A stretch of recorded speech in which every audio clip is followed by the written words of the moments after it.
Hi everyone. आज हम discuss करेंगे कोर्सेफ का problem D of div two, that is nothing but XOR and multiply. तो ये काफ़ी अच्छी प्रॉब्लम थी और मीन्स इसमें एक ऑब्जर्वेशन था जो मैंने भी मीन्स मेरे को पता नहीं था पहले से, बट मैंने टेस्ट केस लिखा तो समझ में आया कि अच्छा ये भी चीज़ होता है।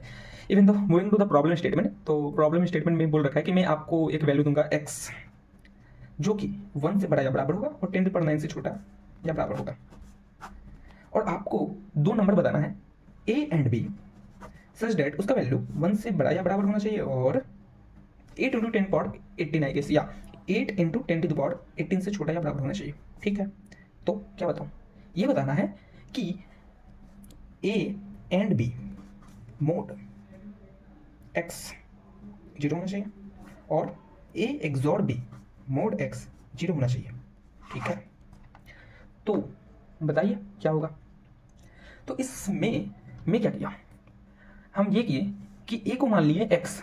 अच्छा, उससे क्या हो जाएगा, उससे ये होगा कि इसका यूज करके हम बी निकालेंगे। तो बोलेंगे वो कैसे, तो हम बोलेंगे वो ऐसे कि मान लो टेस्ट केस देते हैं कि एक्स तुम्हारे पास 2 है, तो इसको अगर हम बाइंडिंग में रिप्रेजेंट करते हैं तो कैसे लिखते हैं। फॉर एग्जाम्पल सेट बीट अगर हम पीछे से लिख रहे हैं कि 2 to the power 0, 2 to the power 1, 2 to the power 2, 2 to the power 3, तो 2 का सेट बीट मतलब यहाँ पे सेट रहता है, बाकी 0 0 रहता है। तो हम ए को भी बना दिए 2। तो हम बोल रहे हैं कि तुम एक तो मीन्स ए का वैल्यू एक्स रखो और बी का वैल्यू एक्स का यूज करके निकालो। तो वो कैसे, हम बोलेंगे बी का वैल्यू ये करो कि इसमें तुम 2 मल्टीप्लाई करो, क्योंकि तुमको पता होगा कि अगर मान लो ये 2 to the power 1 means 1th set bit set है, तो अगर हम इसमें 2 मल्टीप्लाई करेंगे तो ये राइट शिफ्ट हो जाएगा, मीन्स लेफ्ट शिफ्ट हो जाएगा। तो ये कहाँ पे मीन्स क्या बनेगा, 4 बनेगा। फिर अगर 2 मल्टीप्लाई करेंगे तो फिर ये अगेन 4 से 8 बन जाएगा। मीन्स जैसे जैसे हम 2 मल्टीप्लाई करते हैं तो जितना सेट बिट होता है वो एक राइट शिफ्ट या लेफ्ट शिफ्ट, जैसे तुम लिखो राइट से या लेफ्ट से, वो एक लेफ्ट शिफ्ट हो जाता है। अच्छा, तो एक एग्जाम्पल और दिखाते हैं। अगर हम x को 7 माने हैं तो उसका कंडीशन क्या बनेगा, तो बनेंगे वो ऐसा बनेगा कि 2 to the power 0, 2 to the power 1, 2 to the power 2, 2 to the power 3।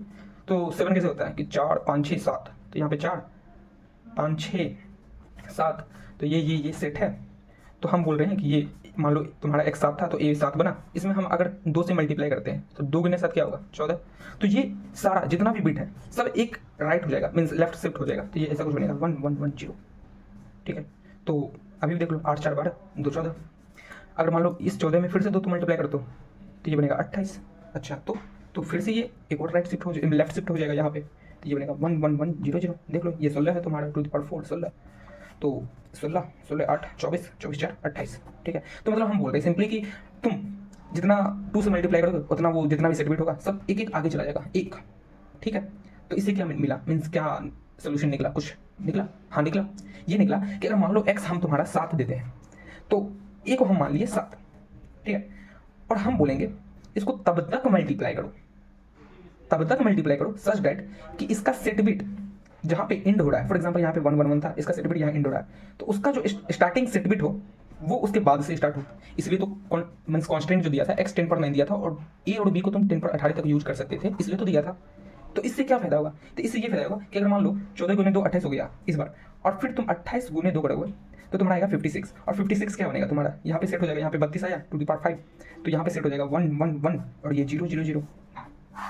ठीक है, तो ये a मिला, मीन्स ए तो हम x ही मान लिए थे, और b हम क्या किया, इसको 2 से तब तक मल्टीप्लाई किया जब तक कि इसका सेट बिट वहां तक चला जाए जहां पे हम एंड हुए थे, वो मेरा मतलब कोई भी एक इंटरसेक्शन ना आए।